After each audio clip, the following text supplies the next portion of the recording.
Hello, welcome back to my YouTube channel. If you're not new here, thank you for supporting me. Thank you so much. And if you're new here, welcome to my YouTube channel. I'm the Ima and Miss Ima. Thank you very much for clicking on this video, and please join the Miss Ima family by making sure you subscribe to my YouTube channel and you turn on your notification bell so you get notified every time I post. I started a new series called Levelup123 where we basically teach women, teaching them about how to become the best version of themselves and how to embark on a journey of leveling up their life. Unfortunately, I lost my content phone. It's taken me a while back to get on my feet. As you see, I've been releasing more lifestyle content, but don't worry, Levelup123, we're about to eat good, okay? Because I have a lot in store for you guys. On to today's topic, which is basically how to create goals and how to set goals in order to level up or to become a better version of yourself. So after troubleshooting your life, you've now found out, okay, the reason why I'm not able to dress properly is because I don't invest in myself. Once you troubleshoot your life, the next and most important step is creating goals and how to achieve those goals. That's what we're going to be talking about today. The importance of setting goals. Goals cannot be underestimated. Important because they give you a sense of direction. So you can't go to step B without having step A. So you can't achieve the goals without having goals. So it's easy to set a million goals. Anybody can wake up tomorrow and say, I want to be Rihanna, I want to lose 50 kg in one day. And sometimes it's not the fact that we actually don't have goals to set that scare us. It's the fact that the goals that we might set for ourselves might actually be overwhelming. Extra pressure we put on ourselves in the aim of trying to be better. But honestly, when your goals scare you or they seem unreachable, it's probably because you are not setting right goals. Maybe you are just creating goals that are just unreachable and unreasonable, or you have created these goals and you have realized that they're just the starting point, they are not the finish line. The goal is simply the outcome, but the process to that outcome is very important. And that's why we're talking about setting SMART goals. Now, you might have probably heard of this acronym before. These are specific, measurable, achievable, realistic, and timely goals. We're going to go into each and every one of the subheadings. Before we set SMART goals, what do we need to do? There are two things I think you should do. The first thing is introspection and see, have you set some of these goals before? What are the things you've been trying to work on and why have they failed? So after analyzing previous attempts and patterns so that we don't repeat the same pattern in our new goal setting. So you ask yourself questions like, why did I fail? Did I have a system in place to achieve these goals? Was I being too unrealistic? How can I improve this time to make me better or more likely to achieve my goal? Did I have wrong expectations? Because it's important to ask yourself these things so that we're not repeating patterns and we're not looking for different outcomes whilst repeating old patterns. So now that we've asked ourselves these preliminary questions and assuming we are about to set our goals, right?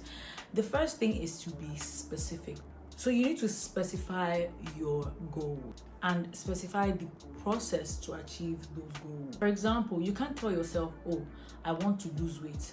That means it's something that you're not going to be intentional about. Right? Saying I want to lose weight is too vague and not specific enough, right? It's something that even if you're intentional, it's just a passerby thing. You're just doing random acts of things that could make you lose weight, as opposed to actually setting actionable and practical goals, which for example in this case would be to know exactly how much weight you want to lose. So instead of saying, oh, I just want to lose weight, you can start by saying, well, looking at my current weight right now, I think maybe I need to lose 10 pounds or 10 kg to get to my more healthy or more desired weight goal. Now, once you have specified a number and this number is actionable and practicable, the next thing is M, which is measurable. You need to set deadlines. We're saying I want to lose X amount of weight by X amount of time. It then makes the goal actionable and practicable because it's something you can measure and actually keep track and tabs with yourself to understand whether or not you are failing, what you need to do differently, or if you're on the right track. Setting realistic, or as A in SMART, achievable goals. So for a goal to be achievable, it needs to be a well balanced between aspirations and ambitions and also reality, right? You need to be a realist. So if I say to myself, I want to lose 10 kg, is it realistic for me to lose 10 kg in 2 days? I don't think so. Is it realistic for me to maybe lose 10 kg in 2 weeks? More likely, Is it more realistic for me to lose 10 kg in 3 weeks? Unrealistic goals may never be met, and then you demotivate yourself, you lose confidence, and then you never ever get into the point of fulfillment because you're so discouraged. Setting realistic goals helps you with being consistent and intentional about meeting your goals. When you set realistic goals, they encourage commitment. So if you have to do a little something every day, it's easier to do a little something every day and be committed and consistent to that little something every day, as opposed to doing a big or bigger something every day, if that makes any sense. So one thing I would say here is set micro goals. In order to be realistic, set micro goals for yourself. If you've set out to lose 10 kg in say 2 weeks, it is a reasonable, realistic, measurable and specific goal. But let's micro goal it. For example, if you now decide that in week 1 I am going to lose 1 kg, each day I aim to lose a kg. Every day you achieve that little, you are encouraged to achieve the next one, and the more you achieve, the more you want to achieve, because the easier achievement seems. The reason why people don't achieve is because people know achieving is difficult, and one of the ways you can make it easier for yourself is actually by setting micro goals. Break your goals into more convenient and more easy or more accessible challenges, as opposed to big and insurmountable mountains of dreams and ambitions. When you set micro goals and when you set realistic goals, the difference is you feel less intimidated by your goals and your ambitions, no matter how large they are, and it keeps you motivated. Your goals seem less far away. You can celebrate more wins, and let me tell you something scientific. In fact, dopamine, the pleasure hormone, loves realistic goals because you get a sense of fulfillment and reward, and achieving smaller goals regularly is a good way to keep your dopamine up. The truth is, there's no greater motivation to achieve a goal than achieving a goal you had already set, and that's why it's very important that your goals are manageable. The next one is timely. Now, obviously, if you do want to achieve these goals, they have to be achieved within a certain time frame. You cannot say to yourself, oh, I want to lose 5 kg. And the truth is, again, all these things depend on your introspection that I talked about in the beginning. You have to sit down and have a conversation with yourself and think about, what do you really need, as opposed to what people are telling you that you need. What do you want to do for yourself? What goals do you want to achieve? Those things would determine how you set your SMART goals. The next thing is actually to define your resources. So after you've set your SMART goal, you need to define your resources or determine your resources to achieving those goals. And this is part of the achievement step. So if you need educational books, videos, podcasts, a personal trainer, a new makeup set, a new wardrobe, maybe to revamp your wardrobe, getting a mentor, networking, seminars, determine what resources you have available and what resources you need to get to where you need to get to. Those are direct resources. Again, indirect resources, I'm sure you probably haven't heard of this one as much, but you know what they are.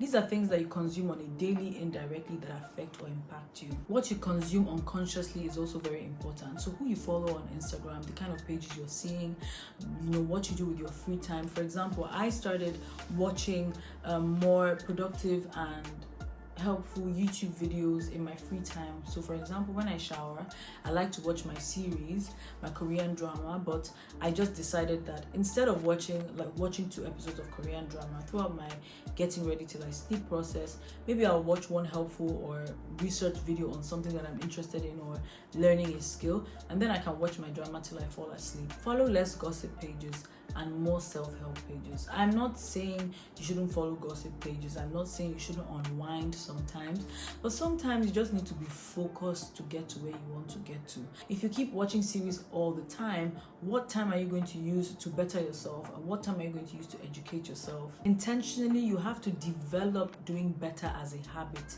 And nobody said it was going to be easy. We're just talking about how to make these goals more achievable. Fair enough, granted, it might make it more easy to achieve, but the truth is, achieving goals is never simple. It's never easy, especially when they are personal goals you have set for yourself, and you are basically the one controlling most of the constraints. I mean, apart from exterior constraints, of course, that you can't control. So they're very daunting sometimes, and in this process, you must develop high performance skills. Very important that you are intentional every day about achieving these goals. Honestly, the biggest threats are breaking your consistency by overthinking, jumping from one goal to another. Know that in everything that you are doing, you might not see instant results, but just trust in your process and believe that at the end, this much hard work couldn't have gone to waste. It will eventually come. So just try and focus on enjoying the process and little moments and little achievements. And that's why it's so important you're setting micro goals. Every day you achieve 1%, by the end of the year you would have achieved 365% of improvement. Lack of focus is not failing. We're all humans, right? So if in this process sometimes you fall off, it's very human to fail. It's very human, it's very normal to fail. What actually is lack of focus is failing to pick yourself back up, not the failing part. Lack of focus is not self-doubt, because you are bound to doubt yourself. It's not comparisons, it's not feeling overwhelmed. Lack of focus is allowing these things distract you from focusing on your goal or achieving your goal, right? You are bound to compare yourself with someone who you think is better, or having some self-doubt, or just generally feeling inadequate compared to some of the goals that you have set for yourself. But those are not the things that will actually stop you from reaching your goals. It's actually when you allow those things to overwhelm you and your process, then you will not achieve your goals. Anyways, I really hope you guys enjoyed this video. I really hope you also got some helpful tips. So follow me everywhere and be a true part of the Miss Ima family, and I hope to see you in my next video. Till then, ciao.